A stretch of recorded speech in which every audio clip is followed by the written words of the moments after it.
पिलामाने आमे तो द्विघाती समीकरण रे विभिन्न प्रश्नर उत्तर देखिले तार प्रयोग मध्य किछिटा करिथिली। आज से द्विघाती समीकरण किछि प्रश्न रे द्विघाती समीकरण प्रयोग करिकी तार उत्तर किपरि निर्णय करिबा ता आस बुझिबा। मु गोटिया प्रश्न नैची दुई गोटी संख्यार समष्टि 15 तो सेमानक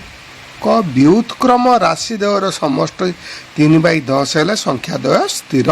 कर। प्रश्नटी भल बुझ। दुईटी संख्या अछि सेमानकर जोगफल 15 सेमानकर व्युत्क्रम जो संख्या दुईटी व्युत्क्रम माने 1/7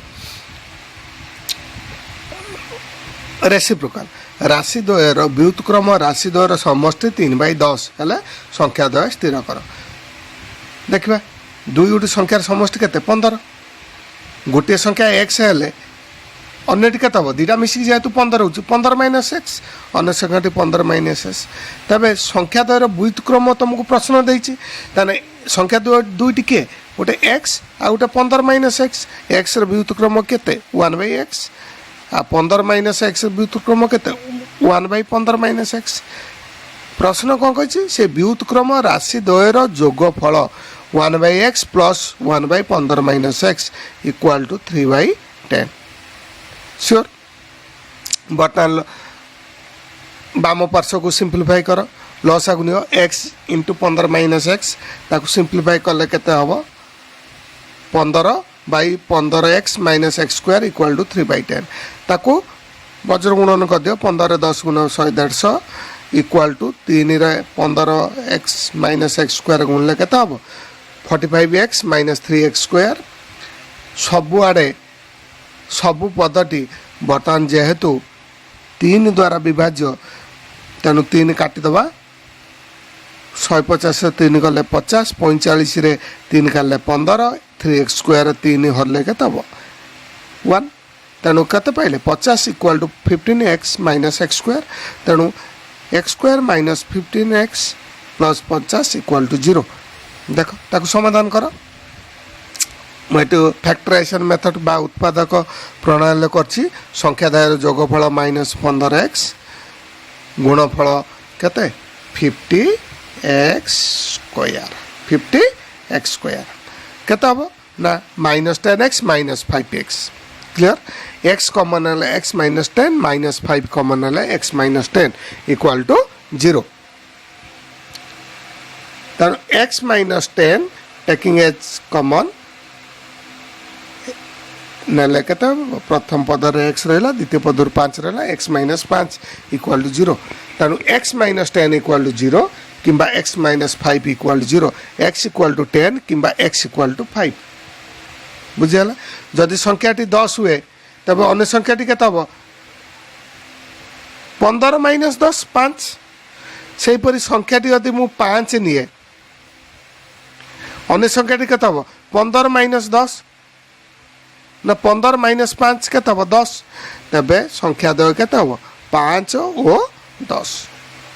बुझि पाइल कि एई बळी प्रश्नटी तम बहिर प्रश्नमालार अछि ताकू करिया पई चेष्टा करिवो। एबे आ गोटे भल प्रश्नटे मु तुमको एटी दर्शाइछि बुझिया पई चेष्टा कर थरे बुझीगले तुमको प्रश्न गुड़िकर उत्तर करिया पई सहज हम। प्रश्नटी आगे भल भाव पढ़िबो प्रश्न कौन पचारुची से अनुसार आमे जदि दत्त एवं दत्त गुड़िक आमे लिखिपर ताले तुमको उत्तर करिया पई सहज हेबो। गोटे नौका देछि एक नौकार बेग स्थिर जल रे घंटा प्रति 11 किलोमीटर घंटा को केते किलोमीटर जाए स्थिर जल रे गोटे नौका 11 किलोमीटर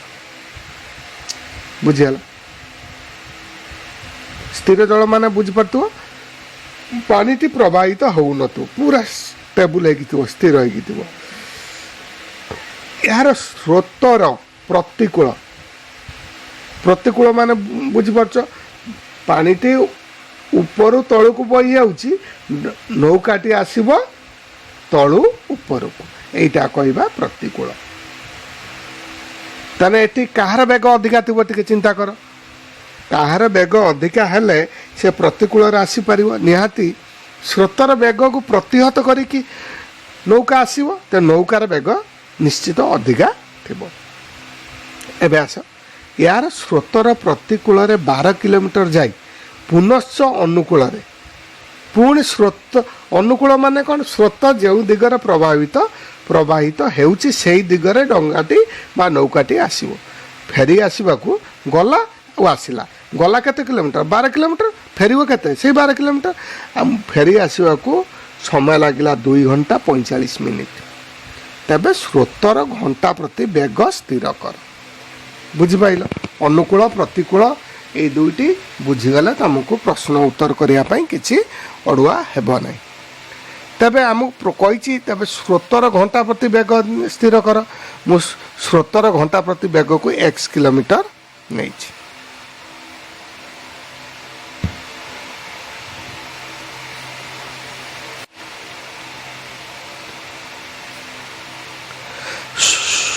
बुझीगला स्रोतर बेग घंटा प्रति x किलोमीटर प्रतिकूल स्रोतर नौकार बेग केते हम टी चिंता कर प्रतिकूल ताने जो दिगरे स्रोतटी प्रवाहित ता विपरीत दिगरे नौकाटी उठिब ताने नौकार स्थिर जलर बेग माइनस स्रोतर बेग स्थिर जल बेग केते थिला प्रश्न देइथिला 11 किलोमीटर देख 11 किलोमीटर 11 किलोमीटर स्रोतर बेग के x किलोमीटर तार बेग किलोमीटर पर आवर अनुकूल स्रोतर नौकार बेग अनुकूल माने जो दिगरे स्रोतटी प्रवाहित होउची नौकार स्थिर जल बेग प्लस स्रोतर बेग अनुकूल दीटांकर बेग मिसी जीवो एटी प्रतिकूल कौन नौकार बेग अधिका थी नौकार बेग माइनस स्रोतर बेग प्रतिकूल अनुकूल कौन जो साधारणतः तुमको तमें दौड़ बा फुटबॉल टे खेलुच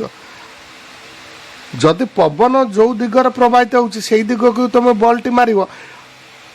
बॉल टी अधिका बाट जीव कहीं जीव ना तमर बेग प्लस पवन बेग मिसी जीव किंतु ता विपरीत दिगरे मारले बेसी बाट जीवन ठीक एक्जाक्टली से जिनस तेने अनुकूल माने नौकार स्थिर जल बेग प्लस स्रोतर बेग केते 11 plus x kilometre per hour बुझीगला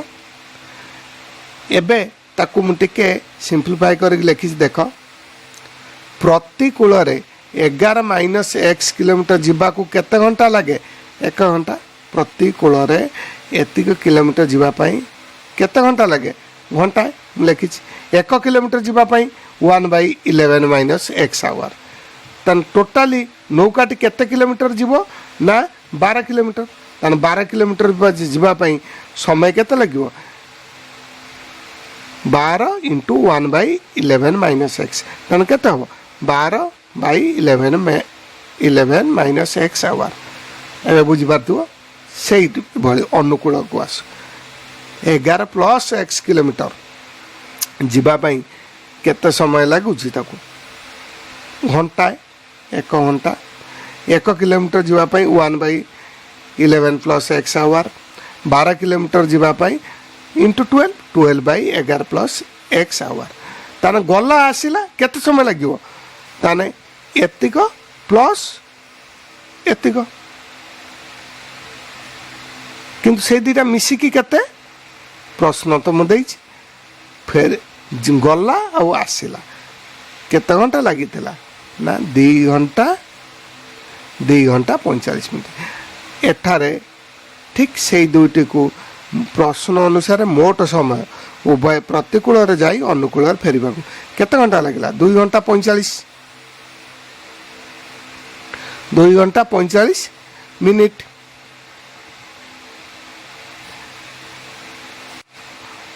2 घंटा 45 मिनिट मुझे घंटा कर 45 मिनट के 3/4 आवर 2 इंटू 2 पूर्णांक 3/4 आवर 11/4 आवर किंतु एक्चुअली केते 12 अनुकूल प्रतिकूल रे केते बासतिला टोटल समय नैतिला एतिक आ अनुकूल रे केते समय नेला एतिक ए दुईटार मिश्रण फल केते हबो एतिक मुझे करिछि 12/11 minus x plus 12/11 plus x equal to 11/4 ताकू सिंप्लीफाई करछि नजर कर अति सहज भाव सिंप्लीफाई ହେଇछि देख लॉस आगु नहीं 11 minus x into 11 plus x से अनुसार ହେଇछि बुझि पारथिबो ताने कला परे केते रहिला एक्स स्क्वायर इक्वल टू 25 ताने एक्स केते प्लस और माइनस 5 ताने एक्स इक्वल टू 5 आ गोटे एक्स इक्वल टू -5 किंतु एटे स्रोतर बेग बेगटा केते बेले नेगेटिव बा ऋणात्मक हेबो नै तेनु या ग्रहणीय नुहे ताने एक्स इक्वल टू केते हबो 5 मु एक्स ता कोन नैतिली स्रोतर घंटा प्रति बेग तेनु 5 किलोमीटर बाहरला एई बोली प्रश्नमालार अच्छी ता करिया पई चेष्टा करिवो आ गोटे अंक मु तुमको बुझेछि एठी गोटे त्रिभुजर क्षेत्रफल 30 वर्ग सेमी त्रिभुजर उच्चता भूमिर दैर्घ्यठारु 7 सेमी अधिका हेले भूमिर दैर्घ्य स्थिर कर देख मुझे गोटे त्रिभुज नहीं ए बी सी भूमि की एटी बी सी एटा हला तार हाइट एडी एडी हला तार हाइट से कौन कही त्रिभुजर उच्चता हाइट भूमिर दैर्घ्यठारु 7 मीटर अधिका 7 सेंटीमीटर अधिका तेणु मु भूमि को नेबा एक्स भूमि की ने केते एक्स सेंटीमीटर तेणु उच्चता केते हम ताठू 7 मीटर अधिका ताने एक्स प्लस 7 सेंटीमीटर त्रिभुजर क्षेत्रफल 30 वर्ग सेमी तुमको एटा दत्त दिया जाइए त्रिभुजर क्षेत्रफल केते ना हाफ इंटू भूमि इंटू उच्चता